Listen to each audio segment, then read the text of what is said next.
Vamos dar início a um novo episódio de Cleanova Talks. O objetivo destes talks é no sentido de trazer à baila temas importantes na saúde e segurança no trabalho, e hoje iremos falar sobre um tema relevante da segurança no trabalho, que são os acidentes de trabalho. Pronto, eu acho que é importante aqui também falar um pouco do conceito de acidente de trabalho. Nós sabemos que o conceito de trabalho é uma situação que pode ocorrer numa empresa e que vai provocar uma lesão. Essa lesão pode ser física e não só, mas o mais importante aqui é tentar então identificar qual é a situação que provocou esse acidente. Claro que, em primeiro lugar, é fundamental prestar os primeiros socorros a esse colaborador e, a partir daí, portanto, esse colaborador, caso seja uma situação complicada, deve então dirigir-se ao hospital. Agora, o que é importante nesta situação é que o acidente de trabalho, quando ocorre, é fundamental que seja comunicada à seguradora. E é fundamental, a partir do tal preenchimento de um formulário, e também é importante que seja enviada a participação à empresa que presta os serviços, nomeadamente para a Cleanova. Muitas vezes as empresas acabam por tentar, no momento, resolver a situação, se for caso de chamar o 112 ou não, e muitas vezes essa participação não chega à Cleanova. É fundamental que essa participação seja enviada.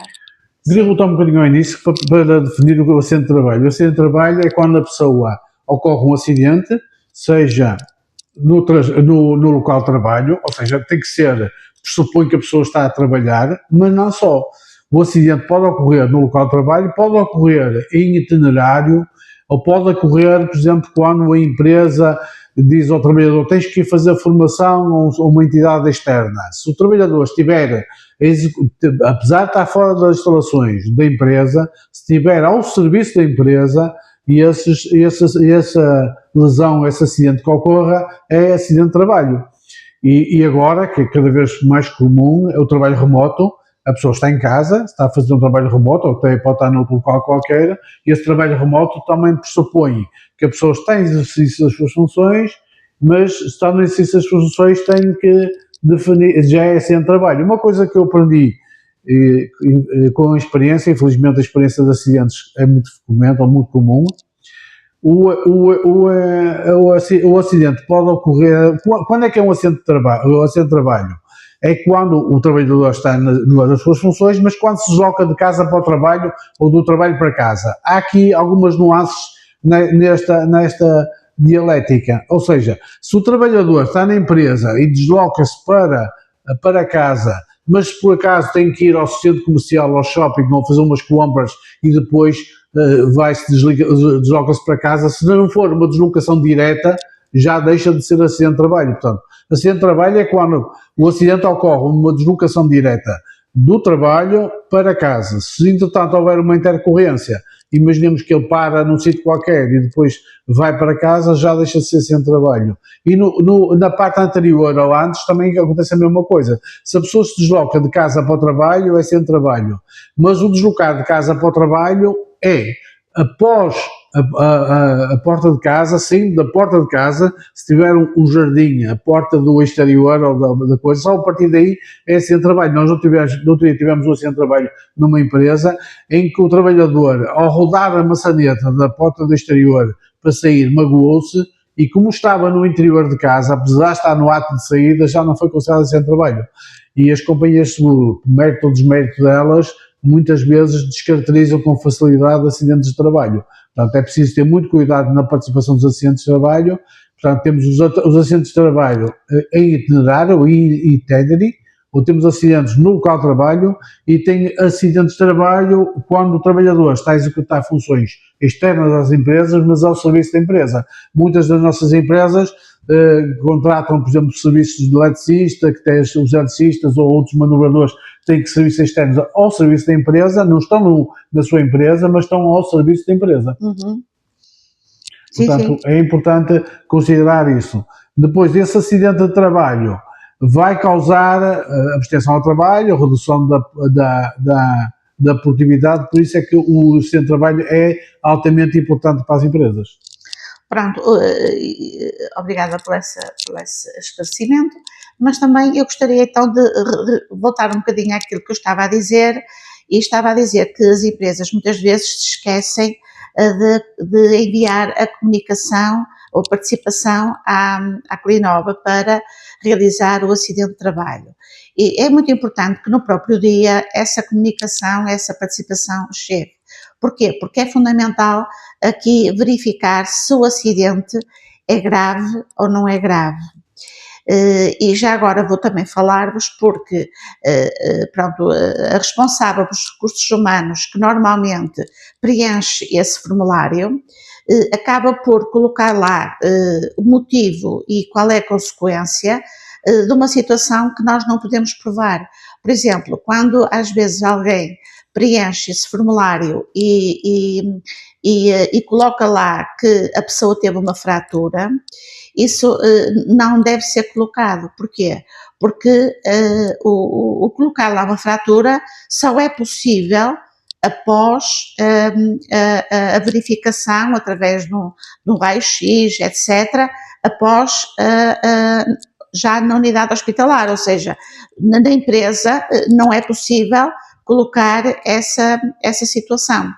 Ou seja, eu tenho aqui até um descritivo que é da ACT e que gostaria até de vos informar. O que é considerado grave?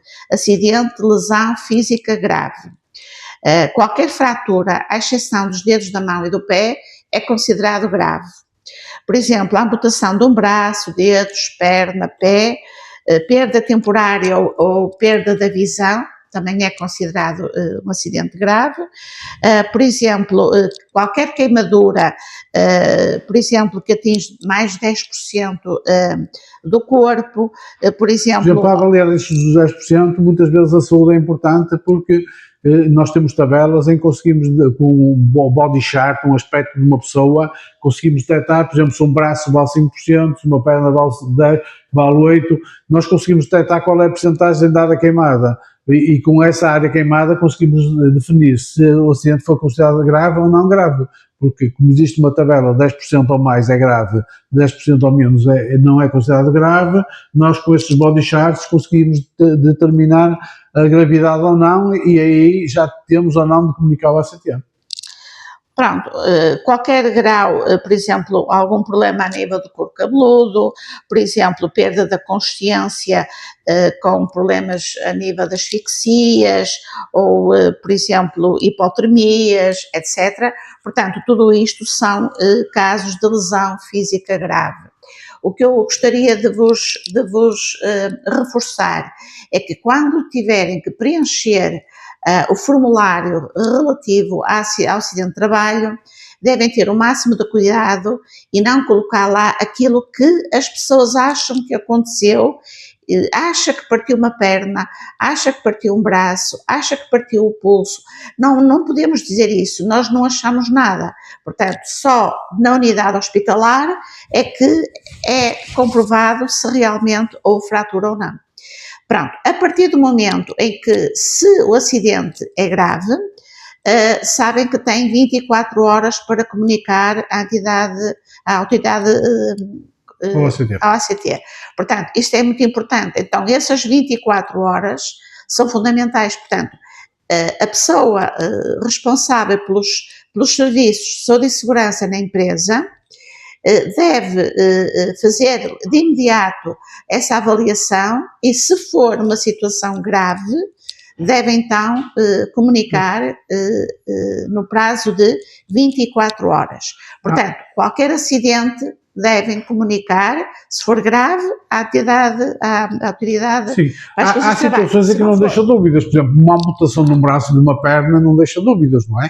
Há desmembramento, o membro saiu, aí não deixa dúvidas. Agora, se for, por exemplo, uma lesão traumática em que a pessoa sofreu um traumatismo num braço, quer dizer, quem sou eu, o que à vista consigo dizer se ele partiu ou não partiu, é impossível. Por isso, não deixemos, não tentemos ser fazer uma avaliação não muito rigorosa da situação, que só vai complicar a situação para a empresa, não tendo nenhum ganho para o trabalhador. Portanto, esperam pelo resultado do raio-x, se for o caso disso no hospital, e depois essa avaliação é mais rigorosa e aí podemos ter uma noção do que é que realmente aconteceu, não é? Exatamente. Pronto, isto só para vos dar um exemplo, nós já tivemos muito recentemente um caso de uma senhora que caiu de uma escada, estava julgo eu no armazém, pronto, e então caiu e entretanto os colaboradores que viram chamaram lá os primeiros socorros e a ambulância e disseram-nos que foi muito grave, que partiu as pernas, etc, etc. Portanto, essas fraturas, lá está, mais uma vez, não estão comprovadas.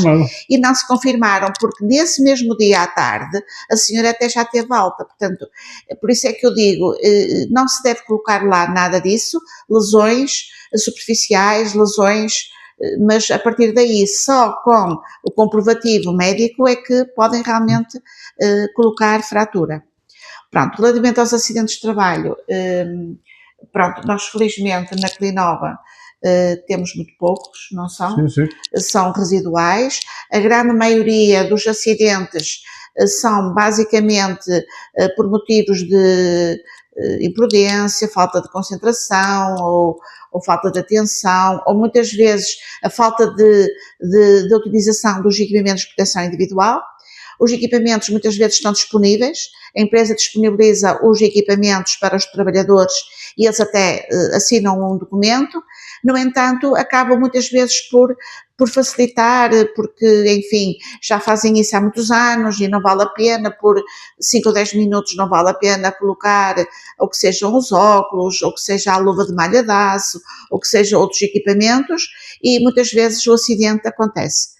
Portanto, às vezes é um bocadinho assim. Os acidentes, a maioria das vezes, não são graves, mas acontece de vez em quando. Acontece, por exemplo, nos começam a trabalhar, a fazer, são pessoas a começar o trabalho, portanto a tarefa é relativamente recente, e então aí as pessoas têm ou uma limitação na função porque não sabem exatamente qual é a tarefa, e às vezes por excesso de confiança. Essa já advém de futuro. Vamos agora, entretanto, vamos deixar esta primeira parte do podcast terminada e vamos retomar explicando de modo integrado como é que nós pensamos que os acidentes de trabalho devem ser corretamente tratados. Vamos fazer uma integração de todos estes dados para vocês pensarem qual é a nossa dinâmica e qual é a nossa perspectiva de uma maneira otimizada de tratar os acidentes de trabalho. Ok, até já. Obrigado.